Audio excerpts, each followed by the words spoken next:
औज़ुबिल्लाहि मिनश्शैतानिर्रजीम बिस्मिल्लाहिर्रहमानिर्रहीम। The Holi versus के मुअज़्ज़िज़ साथियों, अस्सलामु अलैकुम वरहमतुल्लाहि वबरकातुहू। आज की वीडियो बनाने का हमारा मकसद ये है कि आपको एक याद दहानी करानी थी कि कल 20 जुलाई बरोज़ सोमवार यानी कि कल वाला दिन ज़ुल्क़ाद की 29 तारीख़ है।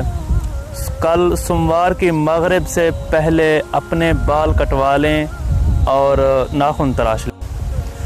फिर कुर्बानी के बाद अपने बाल और नाखून तराशें। ये अमल वाजिब है ज़ुल्हज्जा की कुर्बानी करने वालों पर।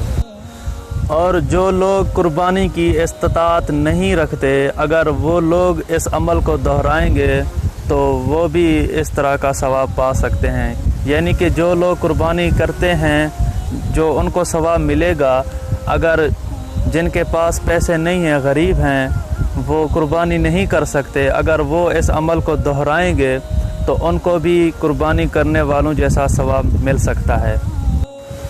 मेरी आप दोस्तों से अपील है कि इस वीडियो को ज़्यादा से ज़्यादा शेयर करें और अपने दोस्तों को याद दहानी कराएं।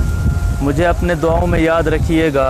अगर आपको ये वीडियो पसंद आई है तो इस वीडियो को ज़रूर लाइक करें। अगर इस चैनल पर न्यू हैं तो इस चैनल को ज़रूर सब्सक्राइब करें। मिलते हैं फिर किसी न्यू वीडियो में, तब तक के लिए अल्लाह हाफ़िज़।